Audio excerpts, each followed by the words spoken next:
አዎ ነኝ። ቆይ ምን ታደርጋለህ? አወጣጥሽ ቅድም ደስ ስላለኝ ተከትለሽ የመጣሁት። እሺ አሁን በቃ ደህና ነኝ፣ ሂድ። እንደዚህ ሆነሽማ ትቼሽ ልሄድ አልችልም። ቆይ ምን ሆንኩኝ? ሲጀመር አንተ ምን አገባ? እሺ በቃ ለነጽናት ልደውላቸው ነው፣ እነሱ መጥተው ያወሩሽ። ለምን እንደዚህ ማን አታረግ? ያው ከኔ ይልቅ እነሱ ይቀርቡሻል ብዬ እኮ። እሺ በቃ ኦኬ። ሄሎ ወዬ፣ እንዴት ዋልክ? አዩዬ መጣህ እንዴ? እንዴ ኧረ እዚህ ጎረቤት ነው ያለሁት። እንዴ ሳትመጣ ነው እንዴ ታዲያ እንደዚህ የምትለኝ? ላድር ነው? የት? እዛው? ዋ ነግሬያለሁ፣ አንዷ ቆንጆ እንዳትወስድህ።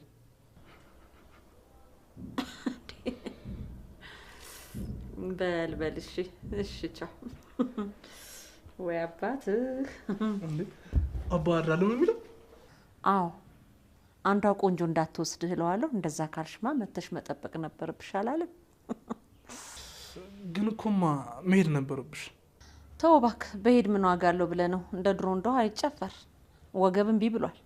እንዴ አሁን እንደው ከእና ካንቺ ማን ያረጀው? እሱማ አንተ ነህ። እና ታዲያ ምን እጅ መስጠት ነው?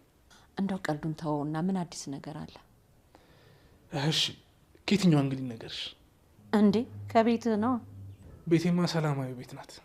እንዴት እኮ እንደምወዳት። ሰላማዊ የሆነች ሴት ስላለህ ነው።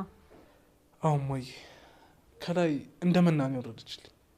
እንደው ሰሞኑን ትንሽ ወፈር አለች ልበል? አረ ወፈረች እንዴ? ይኸውልሽ እንዲህ ነኝ እኔ ልጅሽ ስንከባከብ። ኤዳ ጉራህን ተውና ቋጥራ እንዳይሆን እያልኩህ ነው። እንዴ ምንድነው ደግሞ የምትቆጥረው? ጸንሳ እንዳይሆን እንዴ። ዞሮ ዞሮ መዝጊያው ጭራሮ ዋላ ያገር ይልች። አሁን የጠየቅኩን ብቻ መልስልኝ። እሺ ማያ አትቆጪኝ። ኑሮ አንቺ እንዳሰብሽው አይደለችም። ኤዳ ምን ነው ሿ ልጅ እኮ በረከት ነው። በቃ ማይ ይኸውልሽ ስንወልድ በረከት እንለዋለን። ናሆም እየቀለድኩ አይደለም። እንዴ እማ በሙሉ ስም የጠራሽኝ እኮ። ሲጀመር እናት አንጀት ሆኖብኝ ነው እንጂ አንተ እኮ መቼም የማትበስል ጥሬ ነህ። እማ